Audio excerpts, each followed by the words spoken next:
આપણો એક સાબુ વાપરતા હતા અને એક દાદા છે અને એણે એમ કહેવાય કે દિવાળી ઉપર આપણા સાબુ વાપરવાની શરૂઆત કરી અને એને કહેવાય એના મોઢેથી જ આપણે વાત સાંભળી કે એને કેટલા સમયથી ધાધર હતી, કેટલી દવા કરાવી, બરાબર. અને એમ કહેવાય કે ખંજોળી અને એમ થાકી ગયા હતા.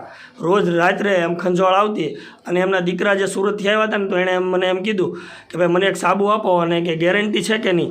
એટલે મેં કીધું ભાઈ ગેરંટી છે તમને ખંજવાળ સાબુ લગાડ્યા ભેગી તરત જ બંધ થઈ જાય. તો આપણે જે વિઠ્ઠલભાઈ આવ્યા છે એમ કહેવાય કે ગામ મોટા ઝીંઝુડા અને આપણે તેની વાત સાંભળીએ. બોલો વિઠ્ઠલભાઈ. હાલો, ઝીંઝુડાથી આવ્યો છો. વિઠ્ઠલભાઈ વાઘજીભાઈ સુહાગિયા. જોરથી થોડુંક જોરથી. મને દાદર 4 થી 5 વર્ષ હતી અને ખંજોળ બહુ આવતી અને રસી જોયા હતા અને દવા લઈને તો હું થાક્યો હતો. ગમે ત્યાં કે હું જાતો ત્યાં ઠેઠ આયા જુનાગઢ પાસે ત્યાં એક હોય જ છે, ત્યાં લઈ આવ્યો હતો. ત્યાં ઇન્સન લઈ આવ્યો પણ તોય એને સારું થયું નહીં. આ હાબુથી એકથી આ બીજો જે અડધો થયો છે હાબુ, મને ફેર પડી ગયો. આ ત્રીજો હાબુ લેવા આવ્યો તો વિડીયો ઉતારવાનો છે. મોટા ઝીંઝુડા વિઠ્ઠલભાઈ વાઘજીભાઈ સુહાગિયા. અને તમારે ક્યાં હાથમાં તું બતાડો તો? આ હાથમાં. જો આ હાથમાં, ડાબા હાથમાં એમ દાદા એમ કહે છે કે મને લોહી વ્યા હતા, રસી નીકળતા હતા આમાંથી, પણ ખાલી માત્ર ને માત્ર સાબુથી આમ જો તો અત્યારે એમ કહેવાય કે 90% ઉપર ચામડી આવી ગઈ છે અને હાવ મૂટી ગયું છે. જો આ બે હાથમાં, બીજા હાથમાં થોડુંક હતું પણ આ હાથમાં બહુ ઝાઝું હતું.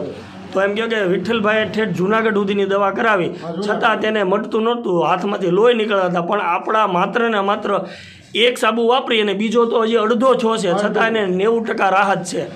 બરોબર ને વિઠ્ઠલભાઈ? હા. તો તમને આ સાબુ કેવો લાગ્યો? મને સારો લાગ્યો ને સાબુ? હા. તો એમ કહેવાય કે દવા વગર દવાએ તમને વગર દવાએ ચામડીની તકલીફ વહી ગઈ. હા. તો એમ કહેવાય કે મિત્રો આપણો આ ગોટ મિલ્ક સાબુ છે, કોકોનટ ઓઇલ અને બકરીના દૂધનો સાબુ છે.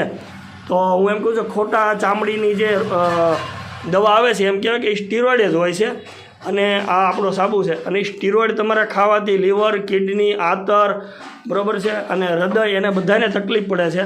તો આ સ્ટીરોઇડ ખાવાનું બંધ કરો અને આ સાબુથી નાવ તમે અને સ્નાન કરો. આ ભાઈ એમના દીકરા છો ને તમે?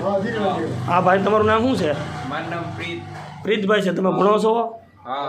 તો તમને કેમ લાગ્યો દાદાનું? તમે જોયું છે ને નજરે? સાબુ કેમ લાગ્યો તમને?